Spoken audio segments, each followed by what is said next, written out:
তো সবাইকে আশা করি সকলে ভালো আছে। চলে এসেছি আর একটা নতুন ভিডিও নিয়ে। তো আজকে সকালে আমার পড়ানো ছিল না, ছিল ছুটি। তো চলো একটু লেট করেই ঘুম থেকে উঠেছিলাম, প্রায় 9টার দিকে। উঠেই একটু চা বানিয়ে নিলাম। আর দুধ চায়ে আমার কিন্তু এলাচ খুব পছন্দ করি, সেই জন্য দুটো এলাচ দিয়ে নিলাম। দিয়ে আমার চাটা তো ছেঁকে আমি নিয়ে নিলাম, আর মায়ের চাটা আমি রেখে দিলাম আলাদা করে।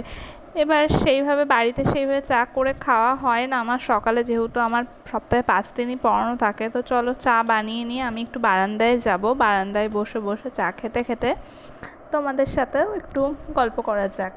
তো দুধ চায়ে এলাচ দিয়ে কে কে খেতে ভালোবাসো অবশ্যই আমাকে বলবে। এই কয়দিন এই টানা বৃষ্টির জন্য প্রচুর কাজ জমে গেছে, তাই একটু রিল্যাক্সে চাটা খেয়ে ভাবছিলাম কাজগুলো করতে হবে একে একে। তো দেখো এরপরেই ভাবতে ভাবতে আমি মাস্ক পরে হাজির। কেন মাস্ক পরেছি দেখো অবস্থা।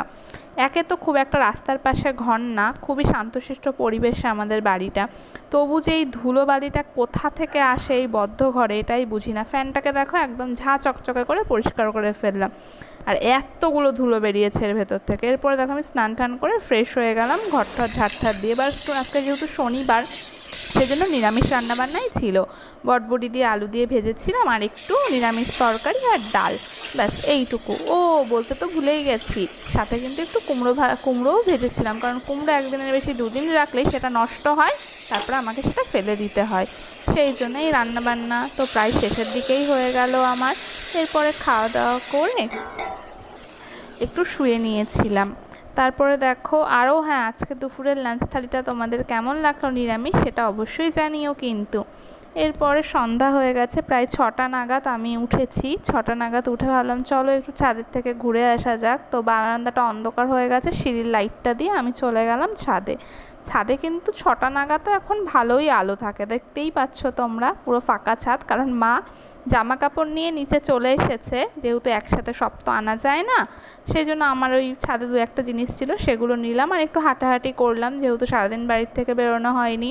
তো 2-1টা পাক দিয়ে ছাদের থেকে নেমে আমি নিচে চলে এসেছি, কারণ সন্ধ্যা প্রায় লেগে গেছে, অন্ধকার হয়ে গেছে। আজকের দিনটা তো আমার এইভাবেই চলতে থাকলো।